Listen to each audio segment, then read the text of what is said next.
26 তারিখে ওই দিন জনপ্রশাসন সচিব মহোদয় পে কমিশনের সচিবদের যে আলোচনা সভা ওনার ছিল। তো আমি বললাম যে আজকে আপনি 20 লক্ষ কর্মকর্তা কর্মচারীদের কথা বলতে যাচ্ছেন, আমরা অবশ্যই এই 20 লক্ষ কর্মকর্তা কর্মচারীদের অভিভাবক হিসাবে, জনপ্রশাসন সচিব হিসাবে, আমাদের লিডার হিসাবে, আমাদের নেতা হিসাবে আমাদের দুঃখ কষ্টের কথাগুলো তুলে ধরবে। আমার সৌভাগ্য হয়েছে এই পর্যন্ত স্বাস্থ্য মন্ত্রণালয়, অর্থ মন্ত্রণালয়, পরিকল্পনা মন্ত্রণালয়, শিক্ষা মন্ত্রণালয়, শ্রম মন্ত্রণালয়, প্রবাসী কল্যাণ মন্ত্রণালয়, বিভিন্ন পর্যায়ে সহকারী সচিব, সিনিয়র সহকারী সচিব, উপসচিব হিসাবে কাজ করার, আবার স্বাস্থ্যতে। আমি এই কথাটা এই জন্য বলেছি, আমার দুইটা মন্ত্রণালয়ের কথা খুব আমি কাছের কষ্ট দেখেছি। সেটা হলো প্রবাসী কল্যাণ মন্ত্রণালয়ের শ্রমিকদের কষ্ট, যারা রেমিটেন্স যোদ্ধা, তারা যে কত কষ্ট করে এই টাকাটা দেশে আনে। আরেকটা সুযোগ হয়েছে শ্রম কর্মসংস্থান মন্ত্রণালয়ে চাকরি করার সুবাদে আমি বহু শ্রমিক নেতাদের সাথে, বহু শ্রমিকদের সাথে কথা বলার সুযোগ হয়েছে। আসলে নিচের শ্রেণীর লোকগুলা খুবই কষ্টই থাকে, তাদের ভাগ্যটা সহজে খোলে না, তারাই চিল্লায়। আজকে দেখেন কোন সচিব, কোন ঊর্ধ্বতন কর্মকর্তা, কোন ডিজি, কোন চিফ ইঞ্জিনিয়ার, কোন পুলিশ কর্মকর্তা, মানে সিনিয়র লেভেলের কেউ মাঠে নেই, আছে নাই। কিন্তু পে কমিশন যখন বাস্তবায়ন হবে দেখবেন সবার আগে বিল কিন্তু তাদেরটাই হয়। হ্যাঁ, আগে তাদের বিলটাই হয়। তাহলে আমি বলবো যে আপনারা শুধু কর্মচারীদের নেতা বলেন কেন, আপনারা বলবেন সারা বাংলাদেশের কর্মকর্তা কর্মচারীদের দাবি আদায়ের সৈনিক। আপনারা আপনারা হলেন পে কমিশন যোদ্ধা।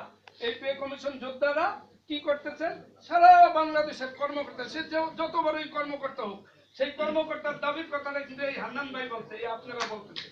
আমি মিডিয়ার কাছে বলবো যে আজকে জাতীয় নেতৃবৃন্দর কথা শুনে আমি খুশি হয়েছি। আমার আহ্বান থাকবে এইভাবে যে আপনাদের কর্মসূচি সফল হোক, কিন্তু সেই ক্ষেত্রে আমরা সরকারের বিধিবিধান মেনেই চলবো। আমাকে যে আমরা এই কথাটা আমি আপনাকে বারবার বলতে চাচ্ছি। আরেকটা কথা সবসময় বলবেন যে আমরা সারা বাংলাদেশের কর্মকর্তা কর্মচারীদের দাবি আনি, সে যত বড় কর্মকর্তা হোক, তার দাবিটা কিন্তু এই হান্নান সাহেব, এই আপনাদের মতন এই যে ভাইরা, অনেক ভাইয়ের নাম আমি শুনেছি, দেখেছি, এই মুহূর্তে বলতে পারবো না, এবং ইউটিউবে বিভিন্ন সময়ে বক্তব্যগুলি শুনি, আমি খুব সুন্দরভাবে শুনি কে কিভাবে বলে। এই দিন মঞ্চে যারা বসে আছে ওই দিন ভাইয়ের বক্তব্য আমি প্রায় শুনি, ওই ভাইয়ের বক্তব্য শুনি, আমি এনাদের কথা শুনি। এই দিন উনি তো আমার অফিসে মাঝে মাঝে যায়।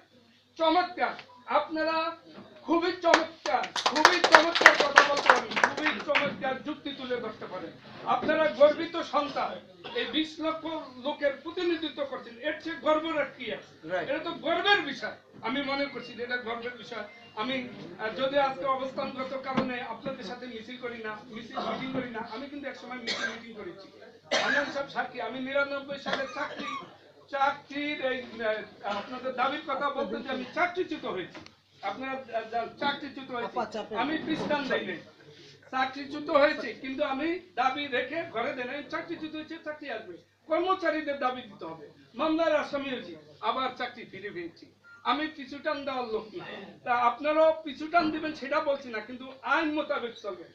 সরকারকে জানাবেন যে হ্যাঁ, এটা আমাদের কষ্টের কথা, এটা আমাদের দুঃখের কথা, এটা আমাদের যুক্তির কথা, আপনি কেন মেনে নেবেন না?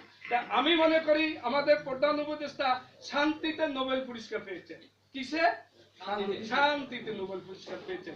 উনি আমাদের বাংলাদেশের গর্ব, আমি মনে করি উনি সারা বিশ্বের গর্ব।